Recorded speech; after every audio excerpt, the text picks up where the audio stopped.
চিংড়ি মাছটি দিচ্ছি।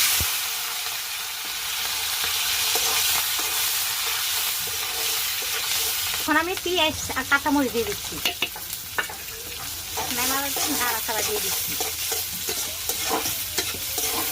আমি মূলাটা সিদ্ধ করে রেখেছি, এখন আমি মূলাটা চিংড়ি মাছের ইয়ের মধ্যে দিয়ে দিচ্ছি।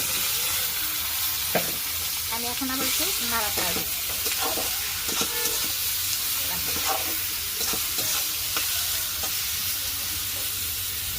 মতন একটু হলুদের গুঁড়ো দিয়ে দিচ্ছি, মতন একটু স্বাদ মতন লবণ দিয়ে দিচ্ছি। এখন আমি একটু নাড়াচাড়া দিচ্ছি।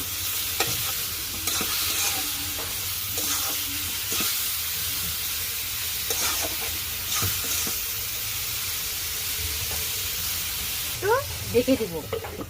হ্যাঁ, আমি এখন এই আমার মূলা ভাজিটার মধ্যে আমি এখন একটু ধনে পাতা দিয়ে দিচ্ছি।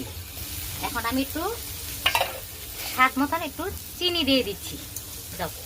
একটু নেড়ে চেড়ে দিচ্ছি স্বাদ মতন। আমাদের মূলা ভাজি চিংড়ি মাছ দিয়ে আমি রান্না ভাজিটা এখন হয়ে গেছে। এখন আমরা নেড়ে চেড়ে নামিয়ে ফেলবো।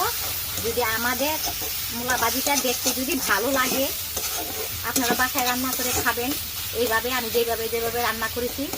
হ্যাঁ, খেয়ে দেখবেন মজা হয় কিনা, স্বাদ হয় কিনা, খুব টেস্ট হয় কিনা। যদি আমাদের রান্নাটা ভালো লাগে আপনারা লাইক শেয়ার করবেন আমাদের বেশি বেশি করে। এই যে নামাই ফেলছি দেখেন, আমাদের লাইক শেয়ার করবেন এখন বেশি বেশি করে আমাদের। হ্যাঁ, আপনাদের কাছে আমার অনুরোধ রইল, আপনারা বেশি বেশি করে আমাদের মেসেজ করবেন। এখন আমি আমার ইচ্ছে মতন আমি আজকে কাতল বিচি ভর্তা বানাবো, আর আজকে আমি টাকি মাছের ভর্তা বানাবো আমার ইচ্ছে মতন, আমার মন মতন। বাটা দিব।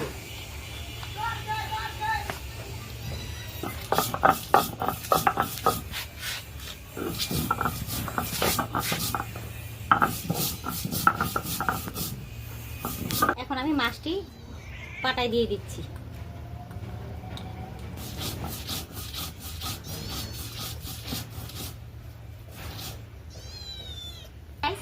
তেলে ভেজে নিচ্ছি, পাটায় দিয়ে দিচ্ছি। এটা কি সস? পাটাটা দিয়ে দিলাম।